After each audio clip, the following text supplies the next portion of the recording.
देखो भाई, आज हम अष्टाध्यायी के बारे में लगभग लगभग बातें पढ़ेंगे, ठीक है ना। एक मिनट।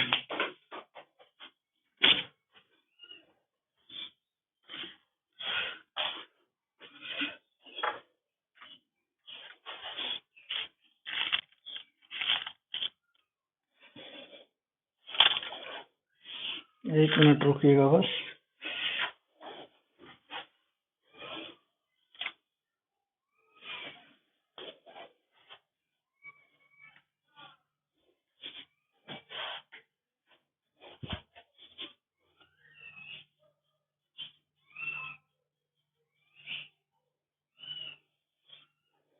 अष्टाध्यायी किसका ग्रंथ है? पाणिनि का।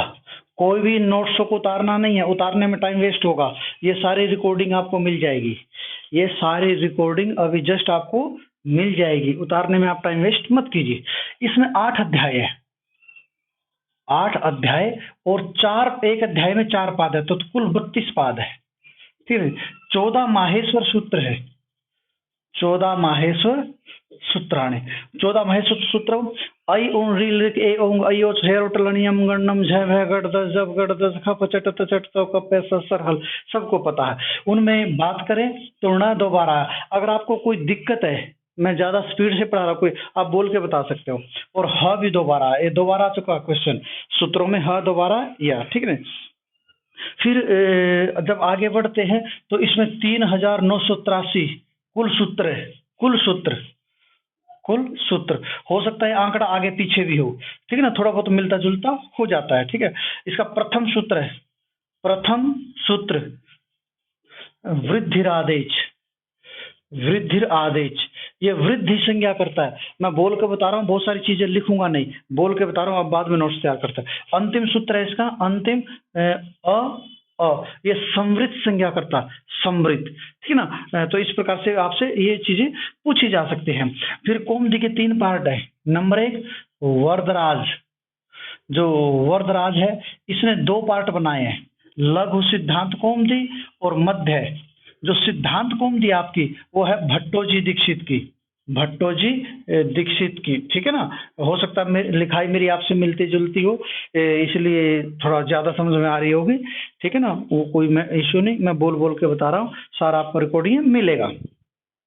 भट्टोजी दीक्षित के सिद्धांत कौमुदी है, लघु और मध्य वरदराज की है, ठीक है जी। तो इसमें भट्टोजी दीक्षित की एक प्रौढ़ मनोरमा, प्रौढ़ मनोरमा, प्रौढ़ मनोरमा एक टीका ग्रंथ है, ठीक ना। इसी का भाई एक वासुदेव दीक्षित, लिखना चाहते हो लिख सकते हो, बोल बोल के सुन के लिखोगा वासुदेव दीक्षित। जब आप वीडियो देखते हो, अगर वीडियो की स्पीड ज्यादा है, आप नहीं लिख पा रहे हो, तो स्पीड कम हो जाती है, आराम आराम से आपको सुनेगा। स्पीड बढ़ाना चाहते हो, आपको लगता है सुनना है, उसकी पूरी स्पीड में बढ़ाइए। तो मैं आपको मतलब स्पीड से बोलता हुआ नजर आऊंगा। अष्टाध्याय के अंदर 8 अध्याय, 8 पाद होते हैं, 14 माहेश्वर सूत्र होता है, ऐसे आपको स्पीड उसी में आ जाएगी, ठीक ना। ये आप कर सकते हो। वासुदेव दीक्षित इसी के भाई है, इन्होंने लिखा कि बाल मनोरमा, बाल मनोरमा, ठीक है ना। ये सारी ये सिद्धांत कौमुदी के ऊपर ये टीका ग्रंथ है सारे के सारे, ठीक है जी। एक पंडित जगन्नाथ हुए, ठीक है, उन्होंने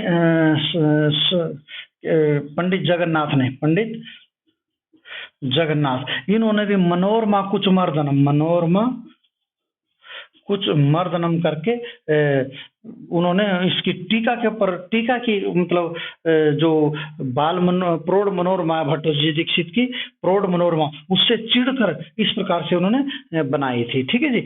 चलिए अब जहां तक बात करें पाणिनि के पिता का नाम, पाणिनि के पिता का नाम पणिन और माता का नाम दाक्षी। ये नोट्स आपको रिटर्न में भी दूंगा, मैं उतारने की जरूरत नहीं है। ये बस तरीका ये है कि आपको मैं करवा दूं, ठीक है ना। शुरू से कोशिश कर रहा हूं और 3-4 क्लासेस में आपकी इस पूरी के पूरी कौमुदी मैं करवा चुका हूँ, ठीक है। चलिए अब आगे बढ़ेंगे। त्रिमुनि, व्याकरण के त्रिमुनि कौन कौन से कहलाते हैं? त्रिमुनि पाणिनि, पाणिनि, पतंजलि और कात्यायन। नोट कर लो आप, ये नोट्स में मिल जाएंगे, आपको नोट करने की जरूरत नहीं। जो कात्यायन है वो वार्तिककार है, वो जो अष्टाध्यायी के अंदर वार्तिक और कात्यायन ने लिखे है, पाणिनि ने अष्टाध्यायी लिखी है, और जो ये है आपका पतंजलि, इन्होंने महाभाष्य लिखा, 85 आहनि का महाभाष्य के अंदर उस व्याकरण से संबंधित है। और जो आपका शेषनाग के अवतार कौन माने जाते हैं, पतंजलि, रट लो इसको, जिनका महाभाष्य है। कात्यायन का दूसरा नाम वर रुचि भी है। ये सारे नोट्स आपको मिल जाएंगे, बाकी ये त्रिमुनि में आते हैं। ठीक है, चलिए फिर आप आगे पढ़ते हो संज्ञा सूत्र। संज्ञा सूत्र मैंने एक ग्रुप में डाल दी आपकी बुक 40 पेज की, ठीक है, उसमें पहला ही पेज संज्ञा सूत्रों का, वो संज्ञा सूत्र मैं आपको साथ डिस्कस करूंगा। ठीक है ना, आज संज्ञा सूत्र जो संज्ञा प्रकरण है उसके कर लेता है। जैसे इत संज्ञा, इत संज्ञा कौन सा सूत्र करता है, हलंतम।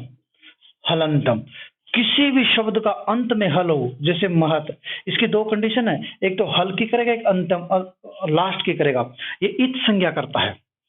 जैसे आप सूत्र पढ़ते हो ऐ उण रील रिक, तो इनके अंत में है, जो अंत में, ये सारे के सारे इत संज्ञक है। क्वेश्चन आ गया था कि सूत्रों में कितने वर्ण इत संज्ञक है, आपको कुछ हर एक सूत्र में एक लास्ट का इत संज्ञक है, पर आपको पता होना चाहिए अष्टाध्यायी में लिखा लण मध्य तो इत संज्ञक है, जो लण सूत्र है ना लण, उसमें जो अ है वो भी इत संज्ञक है, तो इत संज्ञक 15 बन गए, 15 बन गए। ठीक है ना, चलिए आप इस तरीके से कर सकते हो। आगे लोप संज्ञा है, अदर्शनम लोप है। एक बार क्वेश्चन आ गया था इत संज्ञा का क्या परिणाम होता है, क्या रिजल्ट निकलता लास्ट में, तस्य लोप से उसका लोप हो जाता है। ठीक है ना, फिर स्वरों की संज्ञा, उदात्त संज्ञा, उच्चैर उदात्त है, जो भी स्वर ऊंची आवाज में बोला जाता है उच्चैर उदात्त है, नीची आवाज में बोला जाता है नीचीर अनुदात्त है, मीडियम आवाज में बोला जाता है समाहार स्वरित है। इसके वृत्ति भी पढ़ोगे तो तालवादिषु सभागेषु स्थानेषु ऊर्ध्व निष्पन्नो अच, ऊर्ध्व ऊपर की आवाज में जो निष्पन्न अच होता है वो उदात्त होता है, और तालवादिषु सभागेषु स्थानेषु अधो निष्पन्नो अच, जो नीचे की आवाज में बोला जाता है वो आपका क्या बोलते हैं उसको, अनुदात होता है। मीडियम आवाज में सम आहार, जो बराबर बराबर आहार हो जिसका, वो होता है। ठीक है, चलिए आगे मात्रा के आधार पर 3 हर्ष, दीर्घ और प्लुत स्वर, इनके बारे में सबको पता होगा। हर्ष कौन कौन से होते हैं, अ ई उ री और लरी, ये हर्ष होते हैं। दीर्घ, इन 4 का दीर्घ रूप आ ई दीर्घ उ और दीर्घ री, इन 8 को समान वर्ण भी कहा जाता है। समान वर्ण आपको पाणिनीय शिक्षा में इनको समान वर्ण कहा, ये होता है समान वर्ण 8। ठीक है, इनका दीर्घ। फिर दीर्घ जैसे ए ऐ ओ औ, अब जब इनमें दो स्वर मिलके, जैसे एक किससे बना, अ जमा ई से, फिर अ जमा ए से ऐ बन गया, अ जमा उ से ओ और अ जमा ओ से औ बन गया। ठीक है ना, तो ये संधि स्वर कहलाते हैं। संधि स्वर, इन 4 का नाम क्या है, संधि स्वर। संधि स्वर आ जाते हैं 4, समान वर्ण आ जाए तो ये। ठीक है ना, अब क्वेश्चन उठता प्लुत कौन से होते हैं। प्लुत देखिए भाई, प्लुत 9 वर्ण होते हैं, 9 प्लुत, ये सारे के सारे हो जाएंगे 5, 1 2 3 4, ये कभी भी प्लुत नहीं होते। ध्यान रखिएगा, ये अ का दीर्घ रूप है, ये अ ही है, बस दीर्घ अ है, ये बड़ा ई ही है, बस दीर्घ ई है, तो ये प्लुत में नहीं जा सकते। आपने प्लुत में भेजना तो इसको भेजिए, अब ऐसे थोड़ी इसका दीर्घ बना दिया और फिर इसका प्लुत बनाओगे तो इसमें तो ऑलरेडी 2 मात्राएं हैं, तो 6 मात्रा जितना हो जाएगा। ठीक है ना, तो वो नहीं होगा। ठीक है ना, चलिए ये आप हर दीर्घ कर सकते हो। आगे बढ़े तो एक स्वर्ण संज्ञा करने वाला सूत्र है। स्वर्ण संज्ञा करता है। कौन सा सूत्र है स्वर्ण संज्ञा करने वाला, तुल्यास्य प्रयत्नम स्वर्णम। अगर आप अपने वर्ण व्यवस्था को बेहतर करना चाहते हो, आप चीज, हाँ, क्या पूछा जाए, नो नो नो नो, मैं नो कह रहा हूं, वो जो हर्ष है ना 5 वो, और जो ए आई 4 संधि स्वर, वो नो होते हैं टोटल। ठीक है ना, ठीक है। एक बार मुझे जल्दी से बता दिए, आपने बोलना शुरू तो कर ही दिया, ठीक चल रहा है, ठीक है ठीक है। चलिए तो आगे हम स्वर्ण संज्ञा, हाँ आप चीजों को नोट करते रहिए जो मैं बताऊं। मेरे पास 2 वीडियो है, मैं आपके इसी ग्रुप में भेजूंगा। वर्ण व्यवस्था उससे बेहतर नहीं समझाई जा सकती, ठीक है ना। वर्ण व्यवस्था आपको बहुत बेहतर से आ जाती है। वैसे तो मेरा ये मानना कि कोई हमारी गली से 10 दिन चला जाए ना, उसको भी संस्कृत बोलनी आ जाती है, संस्कृत उसको भी आ जाती है, और आप तो साक्षात मुझसे पढ़ रहे हो, ठीक है ना। तो ऐसा नहीं हो सकता कि कोई चीज कहीं गड़बड़ हो जाए, क्वेश्चन छूट जाए, ये वो, ठीक है ना। अगर कोई पढ़ना ही नहीं चाहता, वो पढ़ना चाहता है, बस पढ़ा रहता सारा दिन, पढ़ता नहीं है, तो उसका तो कहना ही क्या। चल ठीक है, आजा स्वर्ण संज्ञा। स्वर्ण संज्ञा करने वाला सूत्र है तुल्यास्य प्रयत्न स्वर्ण। और आपको मैं ये मान रहा हूं, जब आप पीजीटी का टेस्ट क्लियर करके आए हो, तो अब आपके पास, अगर आप सोच रहे हो कि सिलेबस तैयार करें, वो टाइम नहीं है आपके पास। आप रिवीजन का टाइम है, पूरे सिलेबस में से जहां से क्वेश्चन आ सकते हैं वो चीज कीजिए, ठीक है ना। स्वर्ण संज्ञा, स्वर्ण संज्ञा में क्या होता है, तुल्यास्य प्रयत्नम स्वर्णम। जब स्वर्ण संज्ञा करते हैं तो उच्चारण स्थान, उच्चारण स्थान और आभ्यंतर प्रयत्न, आभ्यंतर प्रयत्न, ये दो चीज चेक करते हैं। अगर दो वर्णों का उच्चारण स्थान और आभ्यंतर प्रयत्न सेम है तो उनकी स्वर्ण संज्ञा हो जाती है। अब एक स्वर्ण ग्राहक सूत्र है, बताइए, ये करके दिखाऊं या पता सबको? जल्दी बोल के बताओ, स्वर्ण ग्राहक सूत्र। अणुदित स्वर्णस्य चाप प्रत्यय, ठीक ना। बोला करो भाई एक बार, यस नो बोला करो, ताकि मुझे पता चलता रहे कि सारे के सारे जुड़े हुए हैं, ठीक है ना। अणुदित स्वर्ण से चाप्रत, अण, अण में क्या क्या था, आई उंगली के उंगलियों चेहरे लण तक, और उदित, उदित होते 5, कुचु टू तू पू, कु चू टू टू और पू, इनमें ऊ की संज्ञा, इसलिए इनको उदित बोल देते हैं। कवर्ग चवर्ग टवर्ग तरवर्ग। और आप ये अपने स्वर्ण संज्ञक के ग्राहक होते हैं, यानी कि अगर जो नियम आ को लागू होगा वो ऑटोमेटिक आ को भी हो जाएगा। तो स्वर्ण ग्राहक सूत्र है अणुदित स्वर्ण से चाप्रत्यय। अप्रत्यय, प्रत्यय में ये नहीं चलेगा भाई, ये तो स्पेशल कह रहा। जो प्रत्यय में मान लिया कोई ई है या अ है, अण प्रत्यय है, तो इसका मतलब अण ही है, उसका आण नहीं लगा सकते आप। तो अप्रत्यय, प्रत्यय को छोड़ के बाकी जो नियम लागू होता है उस स्वर्ण संज्ञा को भी वही लागू हो जाता है। स्वर्ण संज्ञा क्यों करते हैं, जैसे एक घर में मोहन और सोहन दो रहते हैं, तो मोहन का इनविटेशन आ जाए तो सोहन के साथ उसकी स्वर्ण संज्ञा, एक ही फैमिली के, एक ही माँ बाप के संतान, तो उनकी स्वर्ण संज्ञा है, तो मोहन की जगह सोहन भी जा सकता है, ठीक है ना। तो इसलिए स्वर्ण संज्ञा होता है, जो नियम मोहन पे लागू होते हैं सोहन को भी वही लागू होंगे, ठीक है ना। तो राशन कार्ड में दोनों का नाम होता है, पर कुछ चीज ऐसी होती है स्वर्ण संज्ञा से बचना होता है, ठीक ना। ऐसा थोड़ी है मोहन की शादी हो गई और बिहाने सोहन चला जाए, नहीं, कुछ जगह स्वर्ण संज्ञा से बचना होता है। तो स्वर्ण संज्ञा अगर आप नहीं करना चाहते, बचना चाहते हैं, तो उसके पीछे त लगाना पड़ेगा आपको, त, जैसे अत। अब अ के परे त लगा दिया तो ये बन गया तपर, यानी कि तह परे जिसके, तो अब अत का मतलब आ नहीं है, अ ही है। सूत्र है तपरस तत्कालस्य, तपरस तत्कालस्य, जिसके परे ताह, वो तत्काल का ही बोधक होगा।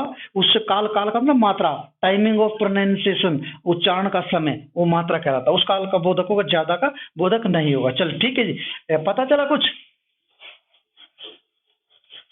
आप बोलते भी तो नहीं, ठीक है। अब देखो, अब एक कुछ छोटे छोटे सूत्र मैं बता देता हूं। कार्यो मावसान स्पर्श, वो दो वीडियो देखना जरूरी है, आज ही बताओगे मुझे, दोनों वीडियो मुझे आज ही भेजने आपको। कह आदि में जिसके अवसान होता अंत, मह अवसान में जिसकी, यानी कि क से लेकर म तक सारे स्पर्श होते हैं। यणो अंतस्था, जो यण है, यण, यण में क्या कहते, क्या क्या था है, य व र ल, ये अंतस्थ होते हैं, ठीक ना। शल उष्माण है, जो शल है, ठीक ना, जो शल प्रत्यय है वो उष्माण होते हैं, उष्मा, उष्म वर्ण कहलाते हैं, ठीक है जी। चलो, और भी बहुत सारी बातें हैं, ऐसा नहीं है कि मैं बिल्कुल पूरी फॉर्म देखी एक एक चीज आपको करवा रहा हूं, क्योंकि वो तो फिर भाई बड़ी तसल्ली से होती है चीजें, ठीक है ना। पर अब आपको पूरे सिलेबस में से कोशिश करूंगा, निकाल दूंगा, ठीक है। तो ये चीजें आपको आनी चाहिए, करनी चाहिए, ठीक है। अब अ ई उ छोटा है, री और लरी, इसके 18 भेद होते हैं। सॉरी, लरी नहीं आएगा इसमें, लरी के 12 होते हैं, और ए आई ओ और औ, इसके भी 12 होते हैं। इसमें हर्षाभाव होता है, हर्ष का अभाव होता है, इसमें दीर्घ अभाव होता है, दीर्घ का अभाव होता है। कोई बता सकता है स्टूडेंट ये क्या बता रहा हूं मैं, क्या पढ़ा रहा हूं, बताइए। हाँ बोलो।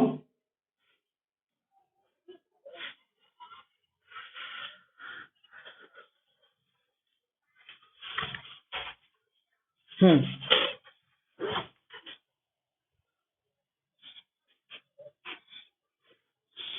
ठीक है। क्या नाम है आपका?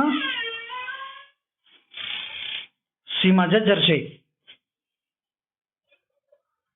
सीमा करनाल से, अच्छा ठीक है चलो।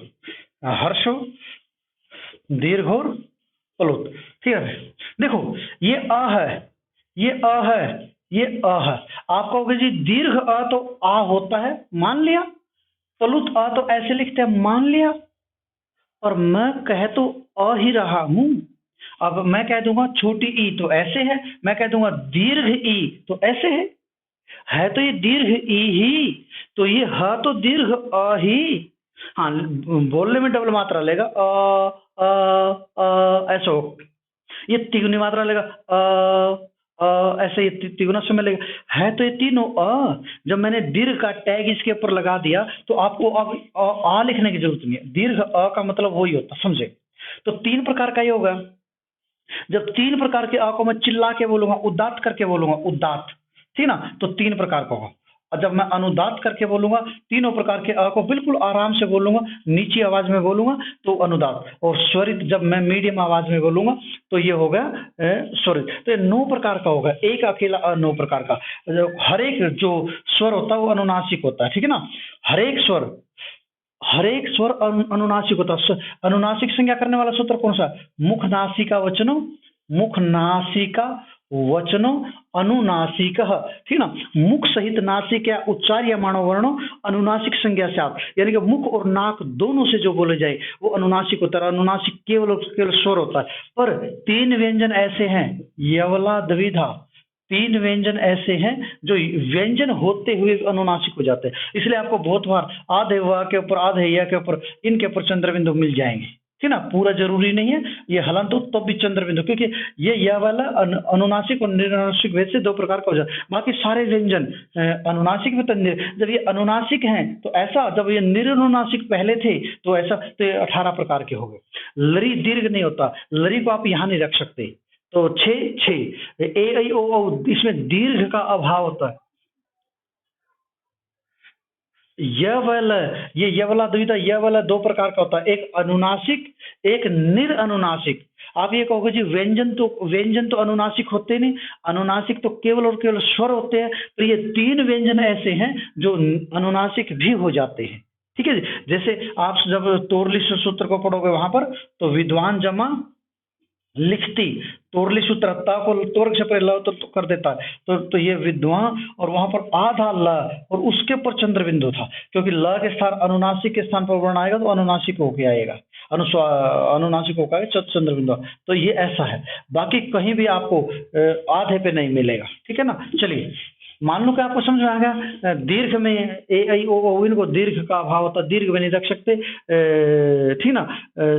और जो, एक मिनट, जो लरी होता है, लरी में दीर्घ का अभाव होता है, उल्टा लिख दिया मैंने, लरी में दीर्घ का अभाव होता है, दीर्घ अभाव, और ये कभी हर्षव नहीं हो सकते, हर्षाभाव। तो ए आई ओ ओ को यहां नहीं डाल सकते। जल्दी से बता दीजिए, समझ में आया नहीं आया? स्पीड ज्यादा तो नहीं कर रहा हूं मैं?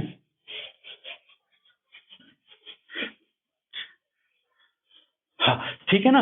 और इन्फेरियरिटी कॉम्प्लेक्स का शिकार होने की जरूरत नहीं है। जैसे कहीं सोचे कि हमें नहीं आ रहा और ये जो बाकी बता रहे हैं हमारे तो पता नहीं टेस्ट पास, ऐसा कुछ नहीं होता। आपको आपको कितना आता, कितना नहीं आता, कोई मायने नहीं रखता। जितना मैं सिखाता हूँ, ठीक है ना, वो that should be completed at all. तो कोई आपको जरा सी भी दिक्कत आने वाली नहीं है। अगर जितना मैं करवाता हूँ उतना ही आप ना करो तो भी दिक्कत ही दिक्कत है, ठीक है ना। तो आपको आता या नहीं आता कोई मायने नहीं रखता, ठीक है। आप बिल्कुल सही ठिकाने से आए हो, ऐसी कोई बात नहीं। तो जितना मैं करवाता हूँ वो जरूर कर लेना, ठीक है। आपको कोई दिक्कत है दिन भर में मुझे फोन करो और मुझसे समझो, ठीक है ना। आपको 13 तारीख तक ये फुल फ्लेज फैसिलिटी है कि आप जो भी पूछोगे मैं बताऊंगा। चलिए आगे आ जाओ। फिर कोई आपसे पूछ ले कि संहिता संज्ञा, संहिता, संहिता का मतलब होता है संधि। एक बात बता दूं आपको, सीमा करनाल,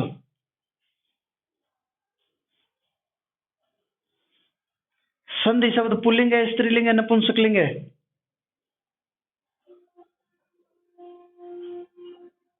ठीक है। संधि, हाँ, संधि शब्द हमेशा पुल्लिंग है, ध्यान दीजिए इसमें की प्रत्यय होता है, की प्रत्यय। और जिनमें संधि, जलधि, प्रीधि, निधि, जिनमें भी धी धी आ जाए तो की प्रत्यय होता है। ये सारे के सारे पुल्लिंग शब्द होते हैं, ठीक है ना। तो संहिता संज्ञा करने वाला सूत्र कौन सा? परः सन्निकर्षः संहिता, परः सन्निकर्षः संहिता। ये कहता वर्णा नाम अतिशयित सन्निधि संगीता संज्ञा से आप, वर्णों का बहुत नजदीक आ जाना संगीता संज्ञा कहलाता है। तो ये क्या बन गया? अत्याचार। अति का अर्थ क्या था सीमा? आप ही बता दो जल्दी से, क्योंकि आप ऑन ऑफ जल्दी कर लेते हो। अति का अर्थ क्या होता है? अति का अर्थ क्या होता है? अत्यधिक, ज्यादा। और आचार, आचार व्यवहार। तो अत्याचार का अर्थ क्या हुआ?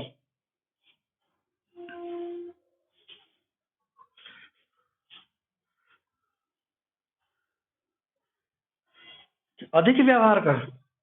जो बुरा बुरा बुरा कहां से हो गया? अत्यधिक आचार व्यवहार, बुरा कहां से आ गया इसमें?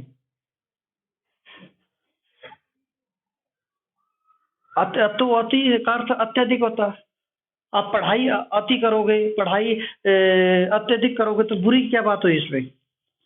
अति का भला न बोलना, अति का भला न चुप, अति का भला न बरसना, अति की भली न धूप, अति सर्वत्र वर्जित। आचार की अति भी गलत होती है, ठीक है। इसलिए अत्याचार का तो बुरा अर्थ निकल जाता है। तो ऐसे करके सन्निकर्षता, निकटता, वर्णों का सन्निकर्ष, वर्णानाम अतिशय सन्निधि संगीता संज्ञा साथ, वर्णों का बहुत ज्यादा पास आ जाना, ऐसे पास आ जाना, तो संगीता कहलाता। अगला सूत्र संयोग। संयोग का सूत्र हलो अनंतरः, हलो अनंतरः संयोग, ठीक है ना। ये क्या कहता? अजभिर अव्यवहित हल है संयोग संज्ञा शिव, कि जब दो व्यंजनों के बीच में स्वरों का व्यवधान ना हो, जैसे मक्का। अब इन दो व्यंजनों के बीच में स्वरों का व्यवधान नहीं, बीच में स्वर नहीं है, तो वो ये संयोग संज्ञा है, ठीक है ना। जब दो व्यंजनों को, तो कहीं पे भी चह पह तह, मतलब उनके बीच में स्वर नहीं होना चाहिए, कोई स्वर का व्यवधान नहीं होना चाहिए, तो सारे संयोग संज्ञक होते हैं। मान लो कि आपको समझ में आ गया। अगला सूत्र है सुप तिगंतम पदम। ये म्यूट करो, म्यूट करो, ये किसी ने म्यूट कर लिया। सुबंतम तिगंतम से पद संज्ञा साथ, सुबंत और तिगंत पद संज्ञक होते हैं। पद क्या होता है? देखिए, अगर कोई पूछ ले राम ये क्या है, तो आप बताओगे राम एक शब्द है। आप पूछोगे कि पद नहीं है। ये म्यूट कीजिए भाई, म्यूट की म्यूट करो, म्यूट करो।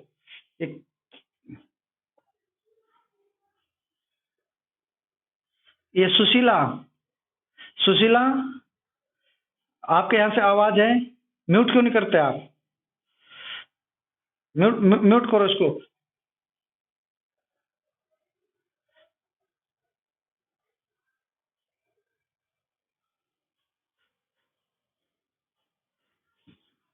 अब मैंने यहां से म्यूट कर दिया, अब दोबारा म्यूट मत करना आप, ठीक है ना।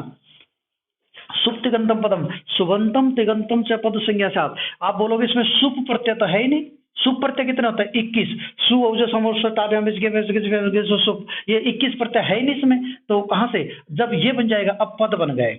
ऐसे तिंग तिंग प्रत्यय होते हैं 18। जैसे पठ आप बोलोगे तो एक शब्द है, जब पठ से बन गया तो पद बन गया। तो शब्दों में पद ही प्रयुक्त होते हैं, तो उसमें, ठीक है ना। अब मुझे जल्दी से ये बता दो, राजा एक पद है या शब्द है? राजा, हाँ, क्योंकि इसका मूल शब्द राजन है। ब्रह्मचारी पद है या शब्द है?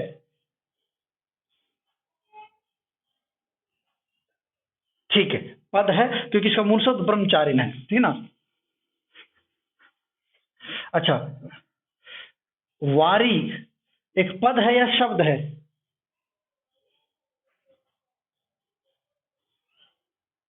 बोलिएगा भाई।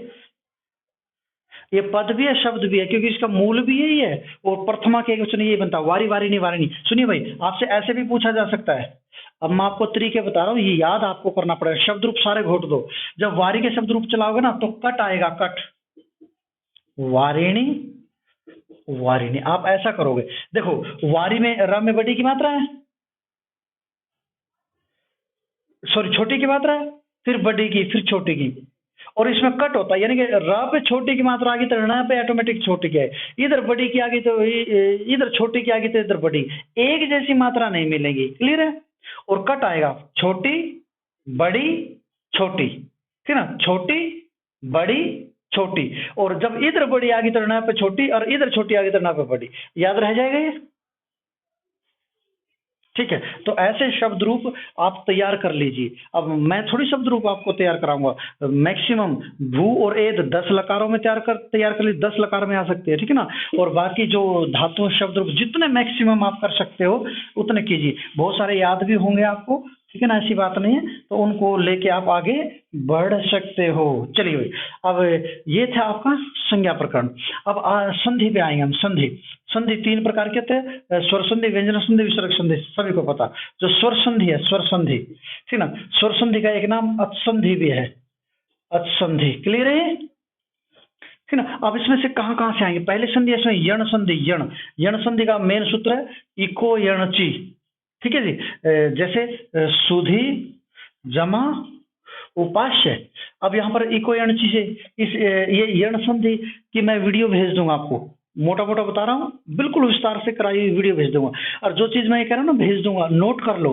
आपने मुझे रिमाइंड भी करानी है क्या क्या भेजना आपको। तो यहाँ पर इको यणची, इस सूत्र से ई के स्थान पर यण हो जाएगा। अब क्वेश्चन उठ गया कि इक तो ये भी है, इक ये भी है, इक ये भी है, तो किसको करे? तो सूत्र फिर तस्मिन् नीति निर्दिष्टे पूर्वस्य, तस्मिन् नीति निर्दिष्टे पूर्वस्य। ये कहता सप्तमी निर्देशन विधीयमानम कार्यम वर्णांतरण व्यवहितस्य पूर्वस्य बोध्यम, कि जब आप सप्तमी से कोई निर्देश करते हैं, भाई अच परे रहने पर ऐसा निर्देश करते हैं, तो काम उससे पहले होगा, और वो अन्य वर्ण के व्यवधान से रहित जस्ट पहले होगा। तो इधर काम नहीं होगा। जब आप सप्तमी कहते हो तो ओ काम आगे होता है और उसके जस्ट आगे होता है, यानी कि ईग होगा। तो इस सूत्र ने कहा कि तस्मिनिति निर्दिष्ट पूर्वस्य। अच्छा, अभी इक के स्थान पर यण करता है, इक के स्थान पर क्या करेगा? यण। इक में क्या करता है? ई उ री और लरी। अब इनके स्थान पर य व र और ल ये करने जा रहा है। अब कैसे पता चले कि ई के स्थान पर यही करना है? कैसे पता चले उपभोग स्थान में? तो इसके लिए एक सूत्र और है, स्थाने अंतरतम है। ये कहता प्रसंगे सती सदृशतम आदेश से आप, जब कोई इस प्रकार का प्रसंग आ जाए कि कौन सा किसके स्थान पर है, तो सदृशतम आदेश है, जो जिसके समान है, जो जिसका फैमिली मेंबर है, वो आदेश हो जाए। ई और यह एक ही फैमिली मेंबर है, इचु ऐसा नाम तालु, उ और वह ओष्ठ है, एक दंतोष्ठ अलग बात है, ऋतुषा नाम मूर्धा, ऋतुषा नाम दंत, ये एक ही फैमिली मेंबर के, इसलिए ई के स्थान पर यह होगा, इसके स्थान पर किसने डिसाइड किया? स्थानांतरतम है, ठीक है। तो इन आप ये कहोगे स्थानांतरतम तस्मिन् नीति निर्दिष्ट पुरुष, इन दोनों सूत्रों की सहायता से ई के स्थान पर यह होगा। ये पूरी वृत्ति समझा के एक स्पेशल संधि है, वो मैं आपको भेज दूंगा। तो जैसे सुधि ध जमा य जमा उपास्य, इन 3 सूत्रों से ये होगा, ठीक ना। अब एक सूत्र अनचिच है, अनचिच है, अनचिच कहता है अचह परस्य यरो दवे वास्तु नत्वची, कि अच से परे यर को द्वित्व हो जाता है, पर परे अच नहीं होना चाहिए। तो इसको द्वित्व करे, यर तो ये भी है पर इसके परे अच है। ऐसा ढूंढो जिसके इस साइड अच है, इस साइड नहीं है, तो ध को ये सूत्र अनचिचा डबल कर देगा। तो सु ध ध य जमा में उपास्य है, ठीक ना। तो आगे ये सूत्र झलाम जस झसी, झलों के स्थान पर जस हो जाता, झस पर रहते, तो पहले ध को है ना, झलाम जस झसी से द हो जाता, ध जमा य जमा उपास्य। अब एक सूत्र है, आपने पढ़ा होगा संगांतस्य लोप है। ये देखो, ये 3 संयोग मिल गए। अभी तो पढ़ के आए आप, हलो अनंतरा संयोग है, बिना स्वरों का हल संयोग संज्ञक होता। अभी पढ़ के आएगा बिना स्वरों का व्यंजन संयोग संज्ञक होता। तो 3 संयोग मिल गए। अब सूत्र संयोगांतस्य लोप है। कौन सा सूत्र है? संयोगांतस्य लोपः, ठीक है ना। ये कहता संयोगांतम यत् पदम तस्य लोपस्य, जो संयोगांत पद है उसका लोप हो जाए। अब संयोगांत तो 3 है, किसका लोप करें? तो कहता अंतिम का कर लो। ये सूत्र बताएगा अलोन्तस्य, क्योंकि इससे फैसला नहीं हुआ, तो अलोन्तस्य कहता अंतिम अल का कर लो। जब यह का लोप करना चले तो एक वार्तिक आ गया, यण प्रतिषेधो वाच्य, यण प्रतिषेधो वाच्य। कहता भाई यण का कभी लोप करना तो मत किया करो, इसलिए यण का लोप नहीं हो। इसको जोड़ के देखो तो ये बन जाएगा सु द ध युपास्य। अंचिच विकल्प से काम करता, जब इसने काम नहीं किया तो ये बन जाएगा शुद्ध उपास्य। ये आप कर लोगे, यण संधि के उदाहरण। इसमें एक जगह दिक्कत आएगी बस, लाकृति, इसको अच्छे से कर लेना। तो ये बनेगा लरी जमा में आकृति, लरी जमा में आकृति। इको एनर्जी तस्मिन् नीति निर्दिष्टे पूर्वस्य और स्थानांतरता में दोनों सूत्रों के साथ ऐसे इको एनर्जी से एक लरी के स्थान पर ल होगा, ये ल होगा, ठीक है, ल जमा आकृति होगा, ठीक है ना, तो लाकृति बन गया। क्लियर है सबको? बताइए भाई, एक बार बोल के बताओ।